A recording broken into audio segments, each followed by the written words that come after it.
noite, amada igreja. A paz do Senhor Jesus. Graças a Deus.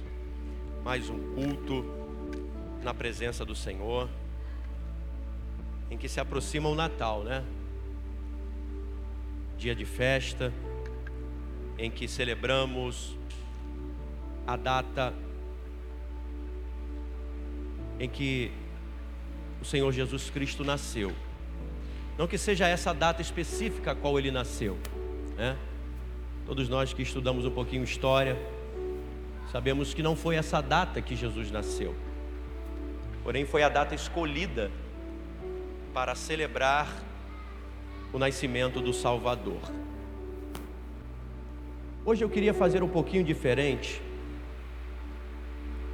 do que faço todos os anos. Todos os anos nós ministramos sobre o Natal, sobre o nascimento de Cristo, sobre a sua obra, sobre tudo o que ele fez. Mas eu gostaria nessa noite de falar sobre um tema que está deixando o aniversariante triste. Porque o maior presente em que alguém poderia dar a Cristo seria a sua total obediência a Ele, sua total entrega, confiança e fé na pessoa bendita dEle. Está existindo um movimento nesse século a qual adentramos, que não é novo,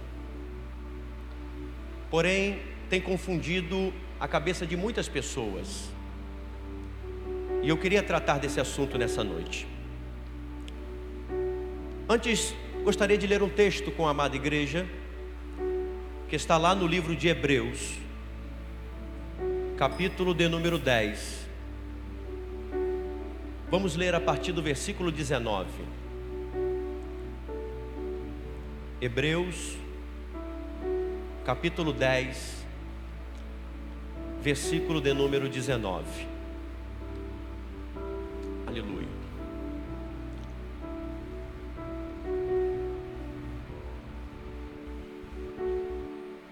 Diz assim a palavra do Senhor: tendo, pois, irmãos, intrepidez para entrar no Santo dos Santos, pelo sangue de Jesus, pelo novo e vivo caminho que Ele nos consagrou pelo véu, isto é, pela sua carne. E tendo grande sacerdote sobre a casa de Deus, aproximemo-nos com sincero coração, em plena certeza de fé, tendo o coração purificado de má consciência e lavado o corpo com água pura. Guardemos firme a confissão da esperança, sem vacilar, pois quem fez a promessa é fiel. Consideremo-nos também uns aos outros, para nos estimularmos ao amor e às boas obras. Não deixemos de congregar-nos, como é costume de alguns. Antes, façamos a admoestação, e tanto mais quanto vedes que o dia se aproxima. Porque se vivermos deliberadamente em pecado, depois de termos recebido pleno conhecimento da verdade, já não resta sacrifício pelos pecados. Pelo contrário, certa expectação horrível de juízo e fogo vingador, prestes a consumir os adversários. Sem misericórdia, morre pelo depoimento de 2 ou 3 testemunhas, quem tiver rejeitado a lei de Moisés. De quanto mais severo castigo julgais vós, será considerado digno aquele que calcou aos pés o Filho de Deus e profanou o sangue da aliança com o qual foi santificado e ultrajou o Espírito da graça?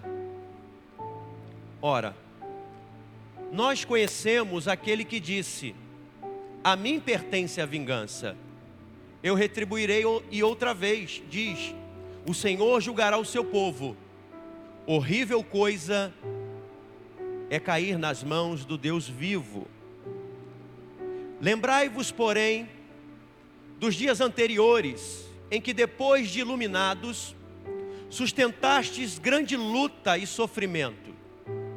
Ora, expostos como em espetáculo, tanto de opróbrio quanto de tribulações, ora tornando-vos coparticipantes com aquele que desse modo foram tratados, porque não somente vos compadecestes dos encarcerados, como também aceitastes com alegria o espólio dos vossos bens, tendo ciência de possuir de vós mesmos patrimônio superior e durável.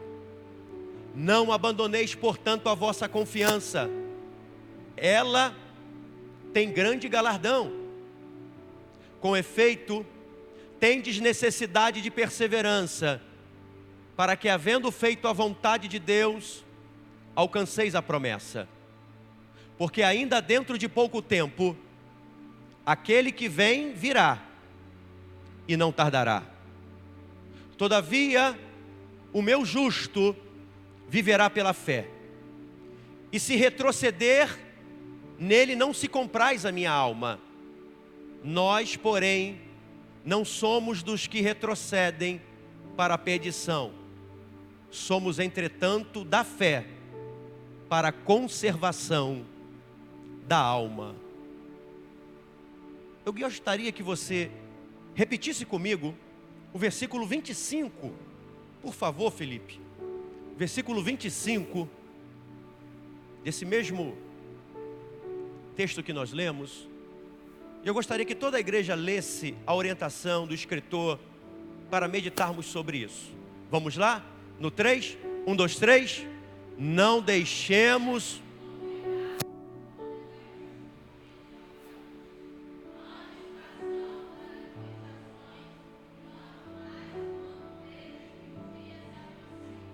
Amém, amém. Obrigado. Eu gostaria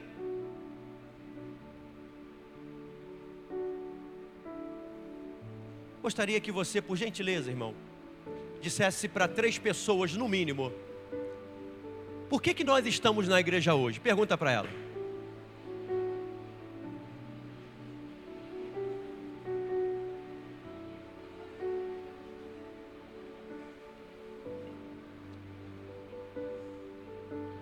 Por que a gente vem para cá?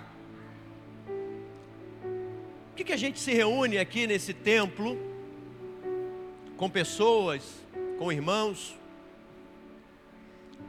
Eu queria pregar nesta noite subordinado ao tema desigrejados. Porque as pessoas saem da igreja e o que a Bíblia fala sobre isso.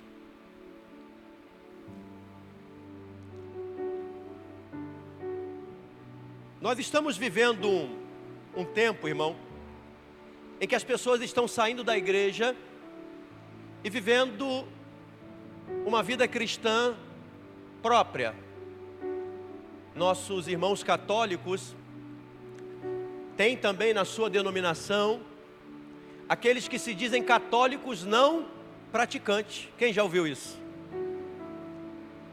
No meio protestante também já temos no nosso meio aqueles que afirmam ser evangélicos não praticantes ou desigrejados. E a gente pensa, irmão, que isso é alguma coisa nova que está acontecendo agora. Isso é muito antigo. Isso não é novidade.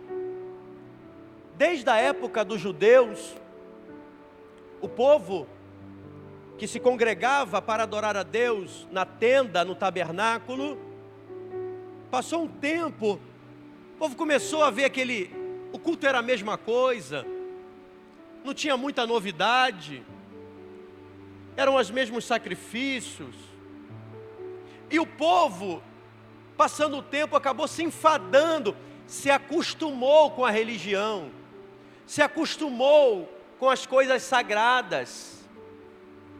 Isso aconteceu também quando Salomão construiu o templo, e foi uma grande novidade, o povo se agregou, mas passou-se o tempo, o povo foi desanimando, aí começaram a misturar o culto com coisas de outras religiões, e aí, na época de Jesus também aconteceu isso. O povo começou cheio de fé, cheio de animação, e de repente começou a surgir umas novidades, alguma coisa diferente, e o povo começou a aceitar aquilo, o povo começou a se afastar das coisas de Deus, da congregação dos irmãos. Na época da instituição da igreja de Roma, da política e da igreja oficializada em Roma, as pessoas passaram a ser o contrário. Agora era obrigada a vir para a igreja. Não era mais de forma voluntária. Era uma obrigação ir para a igreja. A ponto de um príncipe morrer por causa de um mandato de um papa, que não foi para a igreja, não seguiu os mandamentos. E assim foi a história da igreja. A igreja foi se esvaziando. Depois veio a reforma protestante, houve um grande avivamento, e depois a igreja se esvaziou de novo. E assim o Wesley trouxe um outro avivamento, e aí veio a ideia do iluminismo, do renascentismo, do humanismo, e a igreja europeia também se esvaziou. E hoje, nós vivemos um movimento parecido, de um esvaziamento da igreja, que se repete ao longo da história.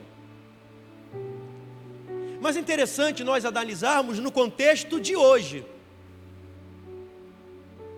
E existe uma pergunta que nós devemos fazer, principalmente aonde nós vivemos, no Brasil, porque cada localidade tem uma história, mas a nossa é bem peculiar. E eu queria trazer aqui algumas coisas que fazem as pessoas saírem da igreja. Eu li algumas notícias, algumas pesquisas, e também trouxe alguma coisa de cunho pessoal, porque eu sou novo na fé, irmão, tenho 20 anos de evangelho, 15 anos no ministério, mas eu tenho as minhas experiências e vejo algumas coisas que acontecem ao longo da igreja. E percebi que a primeira coisa que nós podemos abordar aqui não é de primeiro para último, não. É apenas eu escalonei aqui, mas não tem nada a ver que esse é o primeiro motivo, não. Eu só coloquei aqui para dizer que o primeiro motivo das pessoas saírem da igreja, a culpa, ela é da igreja e da liderança da igreja.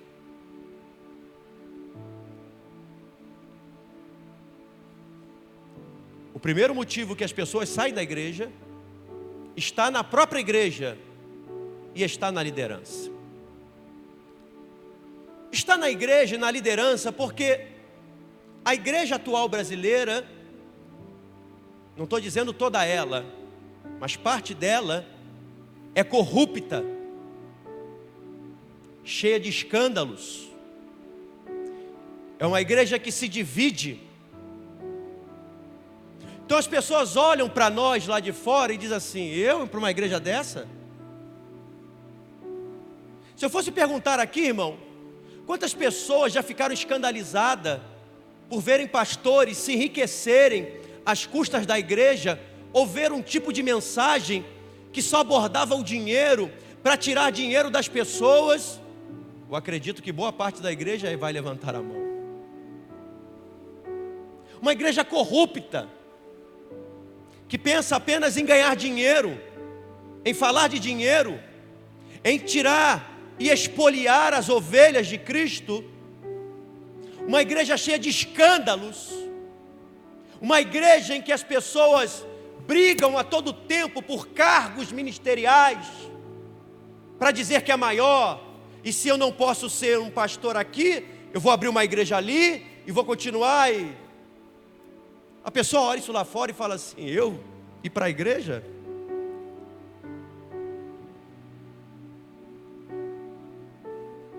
A igreja também é culpada quando a igreja prega uma mensagem que não fala a língua do povo. Uma igreja arraigada a tradições. Uma igreja que fala uma língua em que o povo não entende. Que não olha para as expectativas do povo. É óbvio, irmão, que a mensagem, ela é para a glória de Deus. É óbvio isso. O culto, ele é para a glória de Deus, sim. Mas as pessoas que adentram as nossas igrejas têm necessidades, estão passando por dificuldades, estão passando momentos difíceis na sua vida pessoal, e é necessário que a mensagem da igreja também atenda essas expectativas. Pastor, não. A mensagem tem que ser só para a glória de Deus. Tem que ser só sobre salvação. Tem que ser só sobre santificação. Então você não leu a história de Jesus bem. Que Jesus curou enfermos, ajudou pessoas necessitadas, abraçou órfãos e viúvas. O problema é que existe uma tradição que está enraizada em algumas igrejas, que estão se esvaziando, porque estão ligadas a uma tradição, que era bem parecida com aquilo que as pessoas viviam na época de Jesus. Se pregava mais tradição do que o reino de Deus. E Jesus, de uma forma simples, de uma forma objetiva, vinha falar as coisas do reino e vinha ajudar as pessoas que precisavam. A igreja também é culpada, porque a igreja é uma igreja centralizadora, em que as pessoas não participam do convívio da igreja, das decisões da igreja. É uma igreja em que só um manda e todo mundo obedece. Tem pessoas que vêm para a nossa igreja, irmão, e ficam um pouco até abismadas. Pastor, a sua igreja... Às vezes tem pessoas que chegam aqui na igreja, eu dou uma oportunidade para cantar, para pregar, para participar, para vir para uma reunião. A pessoa fala assim, pastor, na minha igreja eu nunca cantei. Na minha igreja eu nunca tive uma oportunidade.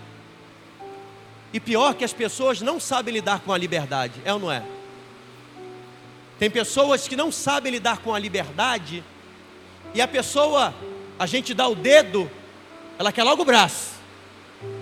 Em vez de aproveitar as oportunidades, ela quer passar a mandar na igreja, ou no líder a qual ela tem, e pede a oportunidade de crescer em graça. Eu cansei de ver muitas pessoas que na igreja dele ou dela não podia fazer nada, não tinha oportunidade nem de falar.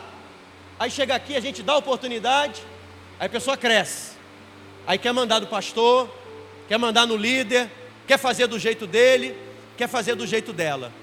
Mas eu até prefiro errar pela liberdade, para que a pessoa chegue à consciência e depois ela se enquadre. É melhor a liberdade. É melhor errar com liberdade do que errar por opressão. Existe um outro problema, que é o problema que as pessoas saem da igreja por causa do ativismo religioso. A pessoa trabalha, se enfada.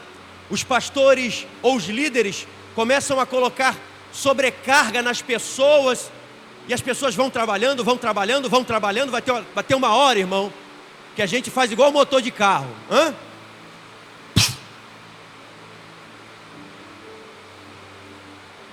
Morre. É o faz tudo na igreja.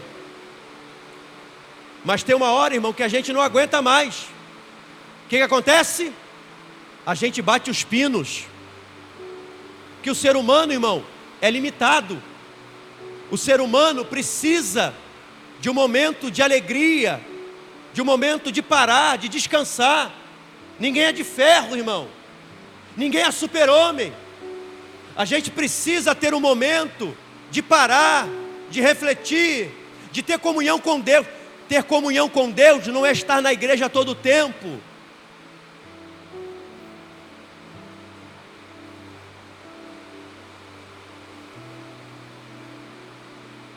Um outro problema que as pessoas saem da igreja, que a culpa é da igreja, é que a igreja, muitas igrejas, estão pregando um falso evangelho, uma falsa doutrina. Aí o que acontece com aquela pessoa que gosta de estudar um pouquinho a Bíblia? Ela lê um pouquinho a Bíblia e fala assim: o que esse pastor está pregando aí não está na Bíblia. O que ela faz? Para não criar um problema, para não criar uma dificuldade, ela fecha a Bíblia e sai da igreja.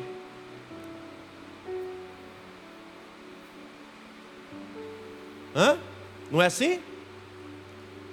A pregação do evangelho é uma coisa mentirosa, é uma falsa doutrina, e a pessoa fala assim: isso está mentira, então eu vou sair da igreja. A pessoa sai da igreja. Tem muitas pessoas que saem da igreja porque foram feridas por líderes, pastores, foram tolhidas de se desenvolverem, de crescerem, de terem oportunidades. Eu já cheguei a pegar ovelhas, irmãos, em que o irmão estava ali, fiel a Deus, pessoa fiel, e o pastor, com inveja daquela pessoa, começava a fazer críticas violentas, agressivas àquela pessoa, porque via nele um potencial líder que poderia tomar o lugar dele. Então ele amassava aquela pessoa: você não é nada, você é um lixo.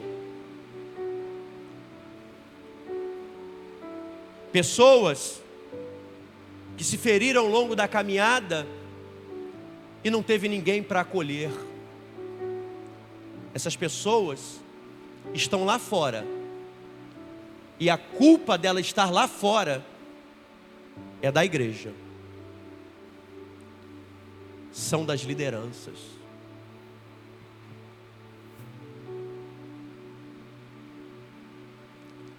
A culpa é nossa, irmão. Boa parte daquelas pessoas que estão lá no mundo, a culpa não é dos outros não, a culpa é da igreja, a culpa é nossa, a culpa é minha.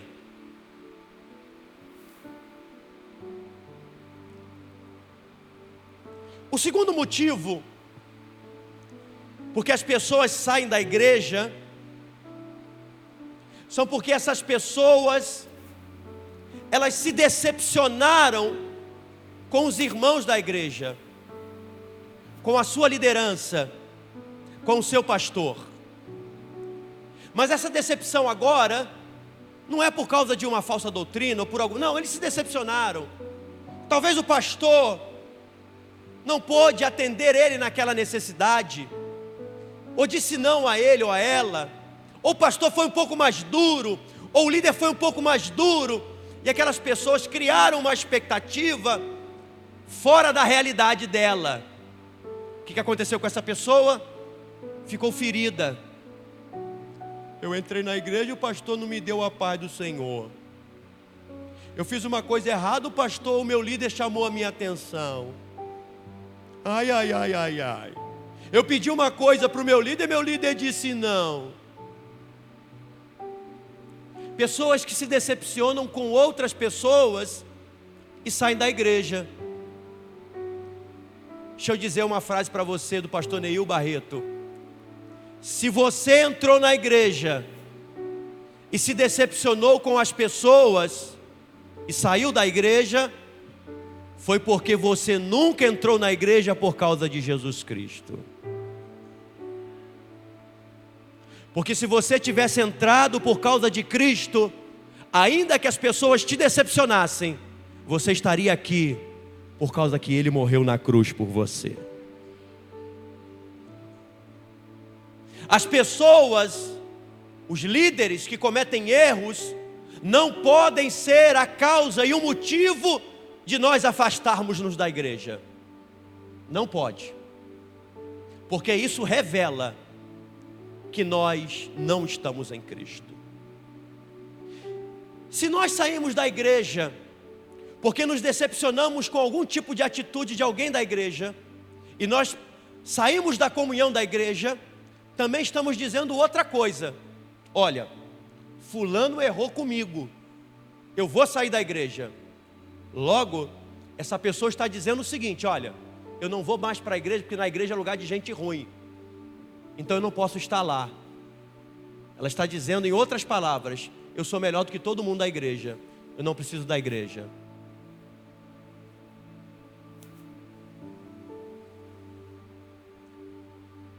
Eu não vou participar mais do grupo tal, porque o grupo tal tem isso. Está tudo errado, eu não vou.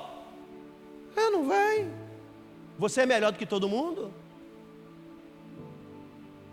Você não erra não? Parabéns, hein? Parabéns. Mas cuidado que um dia você vai tropeçar. E a misericórdia que você não está tendo com os outros, também não terão com você.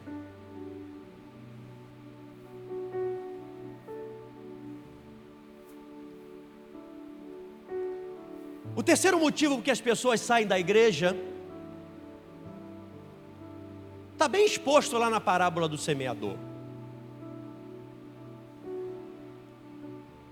As pessoas saem da igreja, Jesus vai contar a parábola do semeador, que o semeador saiu a lançar semente, uma semente caiu na beira do caminho, outra semente caiu no terreno rochoso, uma semente caiu entre os espinhos e outra semente caiu na boa terra.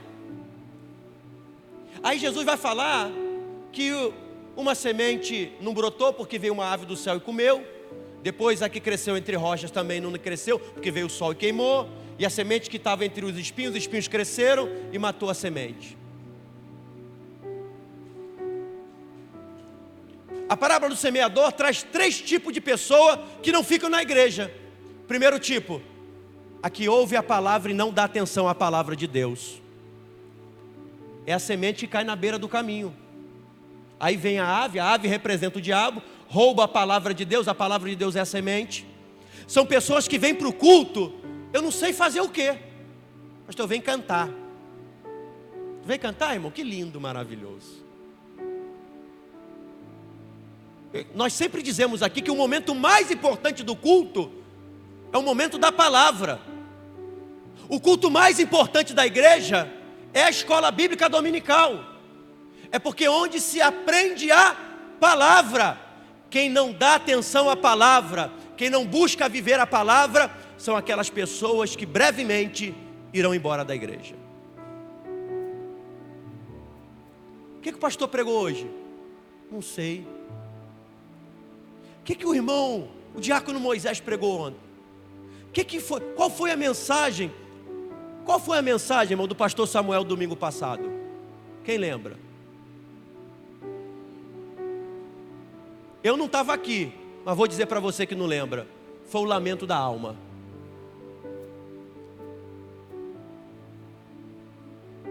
Eu não estava aqui domingo não, irmão. Você deu atenção à palavra? Você está prestando atenção no que eu estou pregando hoje? Porque senão, irmão, você vai ser mais um desigrejado. Pessoas que ouvem, mas não dão atenção. O diabo vai vir e vai roubar essa palavra do teu coração. A parábola do semeador aponta o segundo tipo de pessoa que sai da igreja. Por quê, pastor? A semente caiu no terreno rochoso. Jesus vai dizer que aquela semente, ela nasceu, aí veio o sol, e como ela não tinha raízes profundas, morreu. São as pessoas que ouvem a palavra de Deus e até brotam, nascem, ficam um tempo na igreja. Aleluia, pastor, isso aqui é muito bom, isso aqui é muito gostoso. Pastor, eu estou animado com a igreja é uma benção. Aí sabe o que acontece? A luta lá fora continua, porque Deus não é mágico. Deus, ele trabalha com sementes, com propósitos, nos ensinando, nos dando algumas lutas para aprendermos. Mas as lutas vêm. Aí sabe o que acontece? A pessoa vai embora da igreja. Não aguenta, pastor, pastor, eu vim para a igreja, aceitei Jesus, batizei nas águas e a luta aumentou, pastor. Eu não aguento mais ficar na igreja. Ah, não aguenta não. Pessoas que não suportam as provas do cristianismo. A parábola do semeador também vai mostrar para nós o terceiro tipo de pessoa que sai da igreja. É a semente que caiu entre os espinhos. É a palavra que é ministrada a um coração. Diz a Bíblia que os espinhos crescem e sufocam a semente. Esse tipo de terreno, esse tipo de pessoa, é aquela pessoa que se preocupa mais com as coisas do mundo do que com as coisas de Deus. As coisas do mundo tomam uma volúpia muito grande. Não, pastor, eu tenho que estudar, eu tenho que trabalhar, eu tenho que me divertir. Pastor, eu sou jovem, eu estou agora no auge da minha forma, estou com 40 anos, eu tenho que aproveitar a vida, pastor, eu não posso perder a minha vida na igreja. O texto que o pastor José Felipe leu aqui é interessante. Aquele que amar a sua vida mais do que a mim, não é digno de mim, disse Jesus. E aquela pessoa que perder a sua vida por causa de mim, essa pessoa vai achar a verdadeira vida. Talvez você pense que a vida verdadeira esteja em você buscar os teus projetos e sonhos em primeiro lugar. Mas a Bíblia não ensina isso. Buscai em primeiro lugar o reino de Deus e a sua justiça, e todas as demais coisas vos serão acrescentadas. Quem não coloca o reino de Deus em primeiro lugar na sua vida, certamente os espinhos do mundo vão sufocar a semente da palavra de Deus.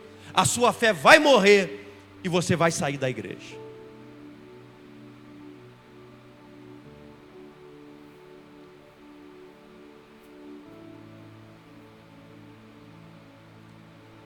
O quarto tipo de pessoa que sai da igreja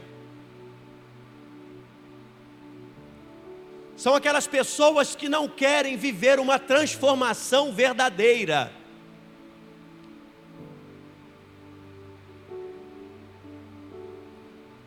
Estão até na igreja,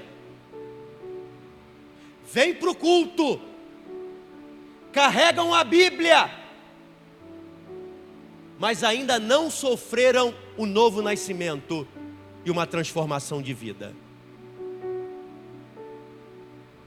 A ponto dessas pessoas virem até para o culto, estarem até na igreja, ou buscar uma igreja que atenda às suas necessidades, mas ainda que estejam com o corpo presente na igreja, essas pessoas ainda não são igreja.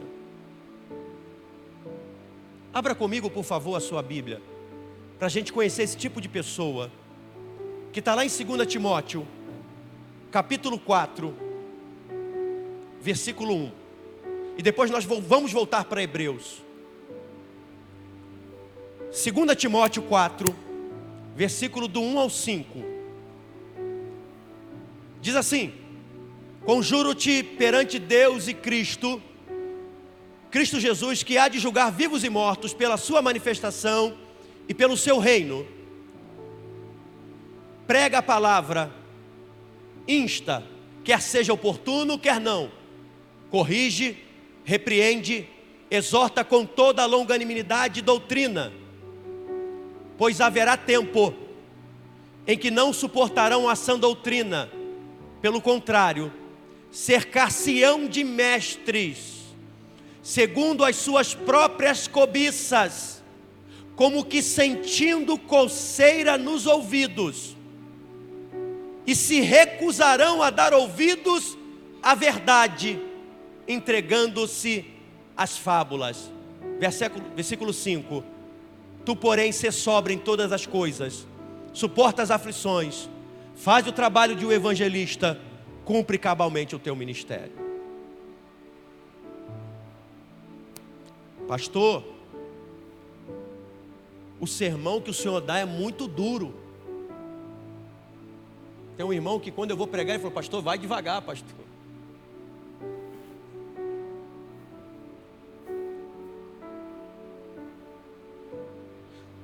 Jesus Cristo, irmão, também perdeu muitos adeptos quando ele pregava. Em João capítulo 6, Jesus vai falar que quem não comesse a carne dele, não bebesse o sangue dele, não teria parte com ele. E antes que Jesus pudesse explicar aquilo, as pessoas foram saindo de uma a uma. O sermão desse homem é muito duro. Porém só fica, irmão, quem tem a certeza de Pedro. Que certeza é essa? Jesus, quando deu aquele sermão duro e todo mundo foi embora, os 12 ficaram amuados. Tinha tanta gente com a gente, tinha tanta gente seguindo a gente, tinha tanta gente querendo fazer o evangelho com a gente. Ah, Jesus, o Senhor foi muito duro. Jesus olhou para ele e falou assim: e vocês? Não querem ir embora também não? Pode ir embora. Pode ir para a casa de vocês. Pedro falou: Senhor, só quem acredita nisso que Pedro falou vai continuar. Pedro falou e falou: Senhor, para onde nós iremos? Só tu tem as palavras de vida eterna.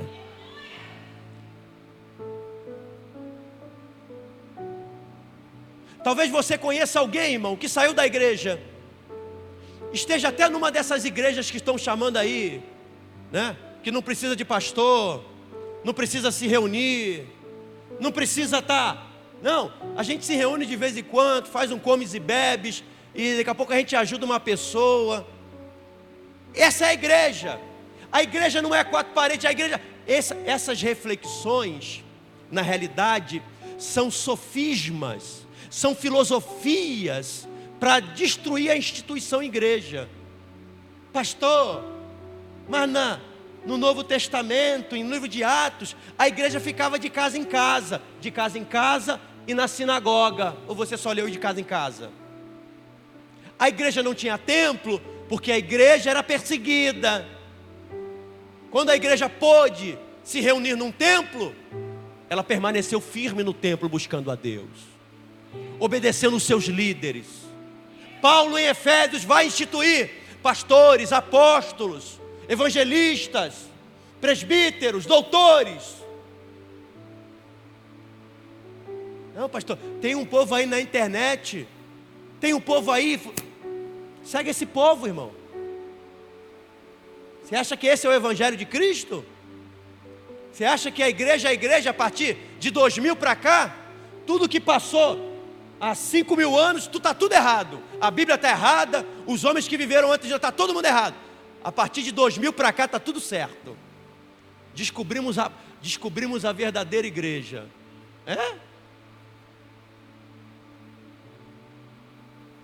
Nós estamos precisando, irmão, desses cristãos aqui de Hebreus capítulo 10, a qual nós lemos. Hebreus capítulo 10, está com a Bíblia aberta aí? Olha o que o escritor de Hebreus vai dizer, a partir do versículo 32. Quais são as características de um verdadeiro cristão, de um verdadeiro servo? Versículo 32 e 33, olha o que diz o texto. Lembrai-vos, porém, dos dias anteriores, em que depois de iluminados, sustentastes grandes lutas e sofrimentos, ora expostos como em espetáculo, tanto de opróbrio quanto de tribulações, ora tornando-vos coparticipantes com aqueles que desse modo foram tratados. Primeira coisa para ser um servo de Deus de verdade, você tem que aprender a suportar sofrimento. Tem que aprender a suportar quando as pessoas não fazem o que você quer.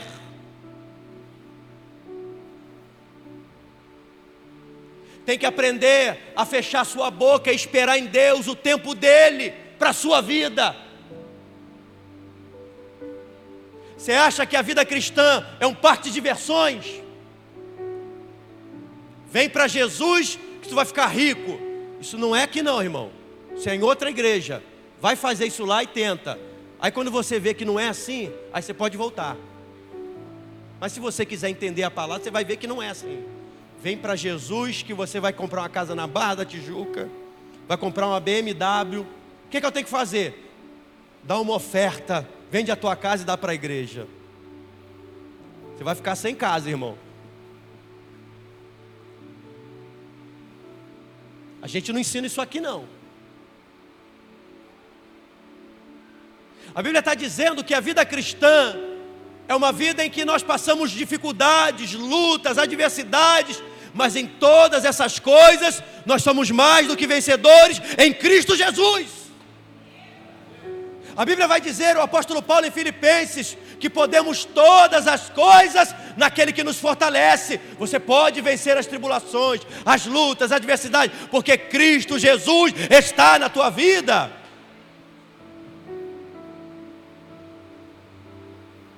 Segundo aspecto de um verdadeiro cristão, versículo 34, Hebreus 10, 34, diz assim: porque não somente vos compadeceste dos encarcerados, como também aceitaste com alegria o espólio dos vossos bens, tendo ciência de possuir em vós mesmos patrimônio superior e durável. Você sabe por que aqueles irmãos eram crentes de verdades, a ponto de expulsarem eles de Roma? Isso provavelmente no império de Cláudio, que determinou que os cristãos foram expulsos de Roma. Roubaram as casas, roubaram tudo, os bens dele, expulsaram aqueles cristãos, e eles permaneceram firmes. Sabe por quê? Porque a esperança deles não estava na terra, a esperança deles estava na pátria celestial. Um verdadeiro cristão, ele não espera somente nessa vida. A esperança verdadeira dele está na glória com o Senhor dos altos céus. Paulo vai explicar aos coríntios: se nós esperarmos somente nessa vida, nós somos os mais miseráveis dos homens. A nossa recompensa, a tua recompensa está lá na glória com o Senhor Jesus Cristo. Essa vai ser a tua verdadeira recompensa. Espere em Deus, coloque a tua confiança em Deus. Aquele que há de vir virá, não tardará para dar a sua recompensa àqueles que são fiéis. Em terceiro lugar, um cristão genuíno se manifesta no versículo 35 e 36. Olha o que diz: não abandoneis, portanto, a vossa confiança, a vossa confissão, a vossa fé, o vosso ministério, o vosso chamado. Não abandone isso. Ele tem grande galardão. Com efeito, todavia tendes necessidade de perseverança, para que, havendo feito a vontade de Deus, alcanceis a promessa. Um verdadeiro cristão, irmão, não é aquele que começa e para no meio do caminho. Um cristão genuíno é aquele que começa e vai até o final, porque ele sabe que a promessa não está no início, a promessa não está no meio, a promessa está no fim, e a promessa é para quem persevera. Quem perseverar até o fim será salvo. Deus te quer, Deus te ama, e Ele te escolheu para você perseverar até o fim. Bendito seja o nome do Senhor. Você foi chamado para continuar, para vencer, para perseverar. Em última análise, um verdadeiro cristão se mostra nesse texto, no versículo 38 e 39. Acompanhe comigo, por favor. Versículo 38 e 39. Todavia, o meu justo viverá pela fé, e se retroceder, nele não se compraz a minha alma. Versículo 39, toda a igreja, vamos lá? 1, 2, 3. Nós...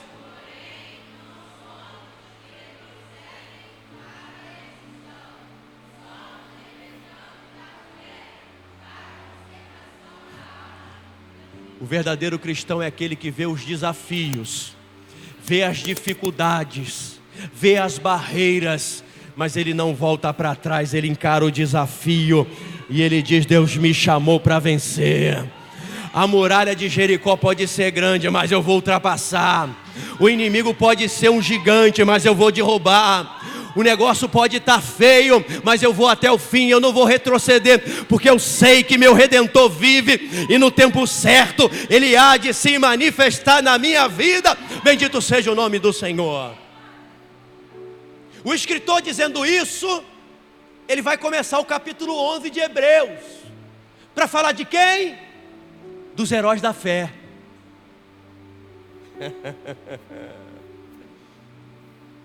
Ele vai dizer que a nossa fé tem que ser como a fé desses homens.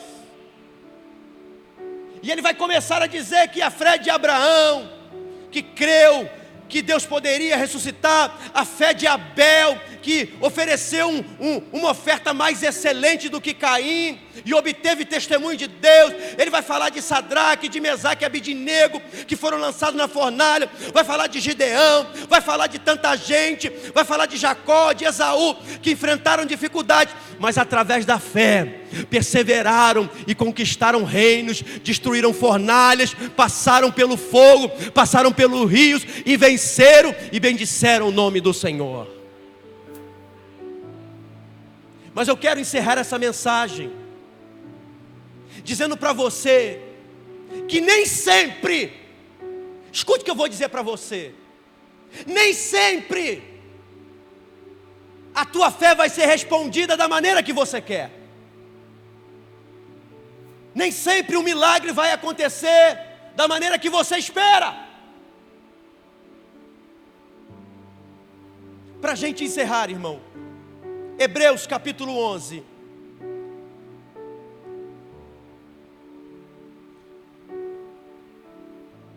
Versículo de número 36.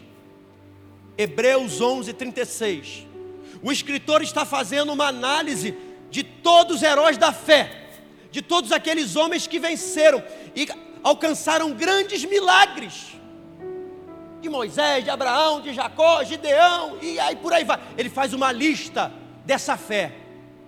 Mas no versículo 36, ele vai continuar dizendo que outros homens tiveram esse mesmo tipo de fé, uma fé perseverante, uma fé que suportou o sofrimento, uma fé que olhava para o céu, uma fé que avançava em cima das dificuldades. Mas olha o que aconteceu com esses homens, versículo 36 em diante. Outros, quer dizer, outras pessoas, por sua vez, passaram pela prova de escárnios e açoites, sim, até de algemas e prisões. Foram apedrejados, provados, cerrados pelo meio, mortos a fio de espada. Andaram peregrinos, vestidos de pele de ovelhas e de cabras, necessitados, afligidos, maltratados, homens dos quais o mundo não era digno, errantes pelo deserto, pelos montes, pelas covas, pelos antros da terra. Ora, todos estes que obtiveram bom testemunho por sua fé, não obtiveram, contudo, a concretização da promessa, por haver Deus provido coisa superior a nosso respeito, para que eles, sem nós, não fossem aperfeiçoados.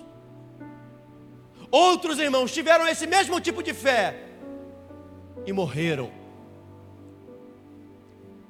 Lembro de um casal da China, no tempo em que o comunismo era muito forte. Houve uma grande perseguição na China, de maneira a matar os cristãos. E foi achada uma família, um homem, uma mulher e 2 crianças. Abriram um buraco e jogaram essa família dentro desse buraco. E diziam a eles: nega a sua fé, nega Jesus que vocês vão viver. E eles dentro daquele buraco resolveram cantar um hino. Glória, glória, aleluia. glória.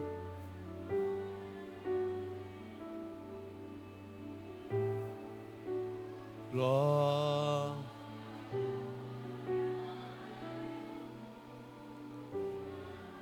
Vence.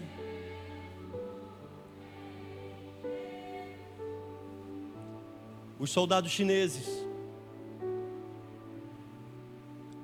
começaram a jogar par de terra naquela família que louvava. De maneira que a primeira voz que se calou foi da criança menor, sufocada pela terra. Depois o primogênito se calou e a terra foi subindo.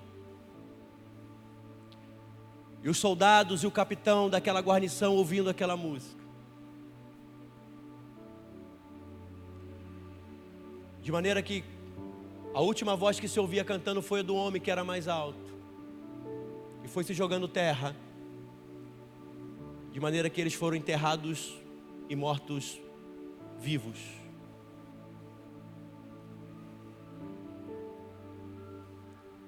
Foram com esses homens que nós acabamos de ler. Que talvez você pense assim, pastor, mas por que Deus não interviu? Porque Deus não fez um grande milagre, tirou eles dali daquele buraco, como fez com Daniel, como fez com Sadraque, por que Deus não fez? E a gente questiona a Deus. A gente briga com Deus quando as coisas não acontecem do nosso jeito. Mas diz a história que naquela noite aqueles chineses foram para o acampamento. E apenas o que eles ouviam na consciência deles era o hino que aquela família cantava. De maneira que naquela noite o Espírito Santo quebrantou aqueles corações. E todos aqueles homens se arrependeram e aceitaram a fé em Jesus Cristo. Talvez você não esteja vendo o que esteja acontecendo na tua vida. E talvez Deus esteja te preparando ou fazendo algo surpreendente que vai ser para a glória dEle, vai alcançar vidas. E você, pastor, por que tanto sofrimento? Calma, esse sofrimento tem um propósito. E esse propósito vai glorificar o nome do Senhor na tua vida. Não se preocupe com o sofrimento, esse teu sofrimento terá galardão para você que persevera até o fim. Você vai entender e vai compreender as coisas de Deus, as coisas espirituais, e você vai compreender o plano maravilhoso de Deus, quando todos nós estivermos lá na eternidade.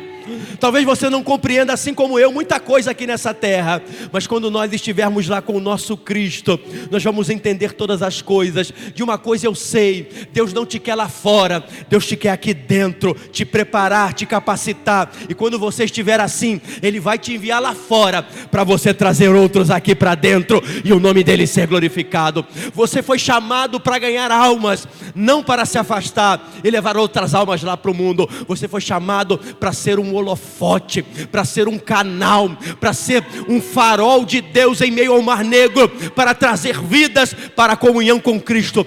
Deus te chamou, Deus te escolheu, você vai vencer. Não retroceda, não volte atrás, porque Deus não tem prazer naquele que retrocede, mas Deus tem alegria naquele que vai até o fim. Ei, por favor, catuca o teu irmão, diga ele assim: você vai até o fim, em nome de Jesus Cristo. Aleluia. O único irmão interessado em ver você parar é o diabo, mas hoje ele perdeu de novo, porque você vai levantar e vai continuar a tua caminhada. O único interessado em fazer você retroceder é o inimigo de nossas almas. Mas mais uma vez, Jesus Cristo te pegou pela destra, te levantou, te colocou de pé e te disse: você vai vencer os desafios da tua vida, em nome de Jesus Cristo. Aleluia, bendito seja o nome do Senhor. Eu quero orar por você, irmão. Eu quero orar pela tua vida. Se coloque de pé, em nome de Jesus Cristo. Aleluia, bendito seja o eterno Deus, para todo sempre. Eu quero orar por você. Eu não sei se tem alguém aqui no nosso meio que está afastado do caminho do Senhor, que se desviou do caminho do Senhor e quer retornar para os caminhos de Deus. Alguém que quer tornar para a casa do Senhor, que está afastado do Evangelho e quer retornar para o Senhor, levante a sua mão. Alguém? Não há ninguém? Mas eu quero orar por você, irmão, que está fraco na fé. Você não se desviou, você se esfriou. E Jesus disse que nos últimos dias o amor de muitos esfriaria, por causa de todos esses problemas que eu falei para você. Mas Ele também disse: aquele que perseverar até o fim será salvo. Às vezes acontecem momentos na nossa vida, irmão, que nós queremos desistir. Isso acontece também com o pastor Anderson. Não é só com vocês, não. Há momentos na vida que a gente pensa em chutar o balde. Mas Deus, Ele nos ama. E Ele faz esses momentos que nós estamos vivendo aqui para poder nos restaurar a comunhão com Ele, restaurar a vida com Ele. Eu queria convidar você, que talvez se sinta fraco na fé, a orar com o Senhor nessa noite, a orar com Deus essa noite. Se você quiser sair do seu lugar e vir aqui à frente, pode vir aqui à frente, irmão. Nós vamos orar por você. Você que sente frio na fé, fraco, está pensando em desistir, está pensando em parar, está pensando em voltar atrás, em retroceder. Eu quero orar por você. Sai do seu lugar. Eu quero orar pela tua vida. Alguém, irmão? Está todo mundo forte na fé? Aleluia. Adore o Senhor comigo. Eu vou esperar você vir. Só tu tens A vida eterna, pra onde iremos nós? Só tu tens a vida eterna. Tu és o pão que desceu do céu, fonte de vida, Emmanuel, com tua glória sobre mim, enche-me de ti. Enche a tua igreja, Senhor. Até transbordar, eu nunca vou me saciar. Enche-me de ti, até transbordar, pra onde iremos nós? Você pode dizer? Só tu tens a vida eterna. Pra onde iremos nós? Pois só tu tens, Senhor. Só tu tens a vida eterna. Diga! Tu és o pão que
até transbordar.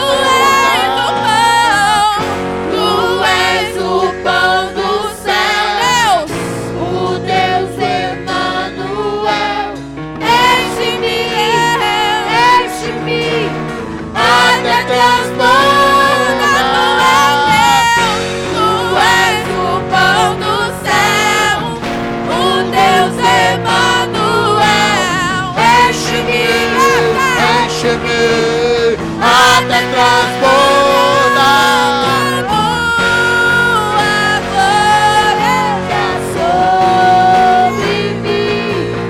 Enche-me de ti até transbordar. Eu nunca acabou de saciar. Enche-me de ti até transbordar. Oh, aleluia, aleluia, Jesus. Glória, glória a teu nome, Senhor. Glória a Jesus. Irmãos, há mais alguém, irmãos? Isso não é vergonha não, irmãos.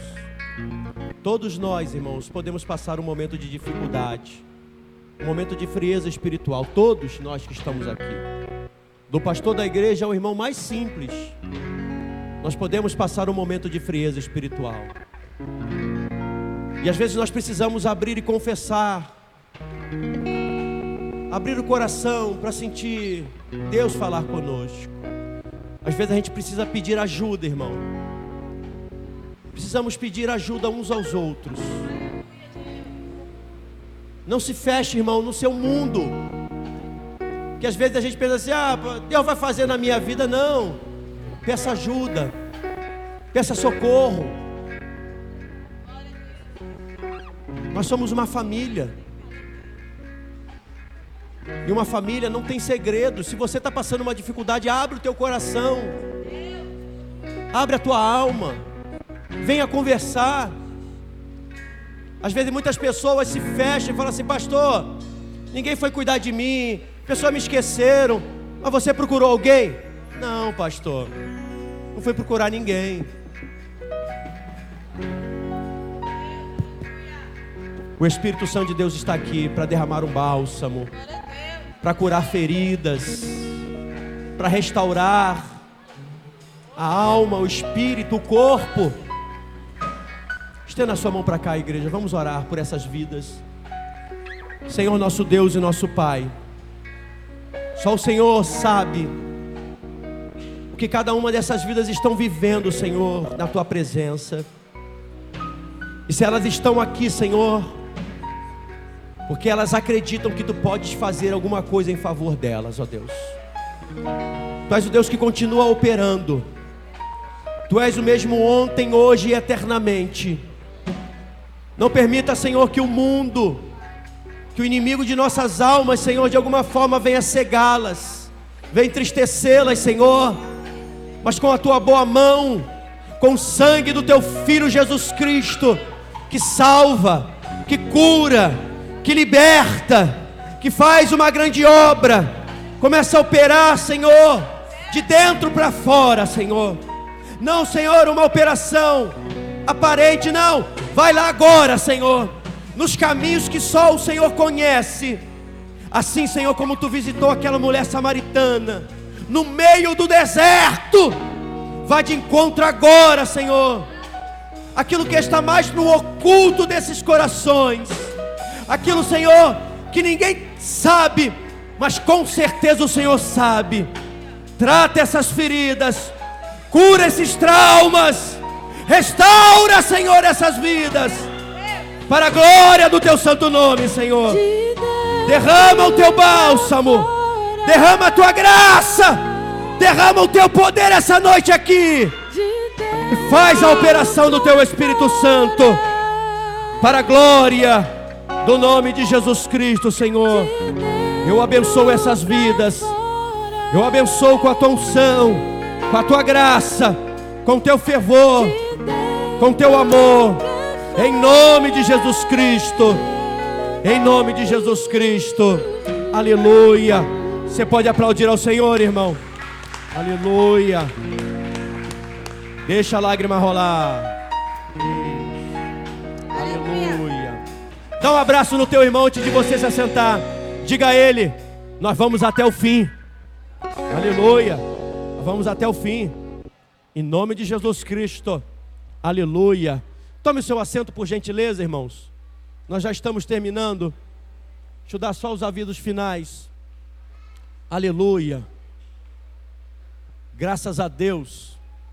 Marcele, chama a Sarinha lá para mim, que ela pediu, né? Deixa eu dar os avisos enquanto isso. Irmãos, quem está ouvindo o pastor antes, diga amém. Segunda-feira, irmão, não vai ter o curso, tá bom?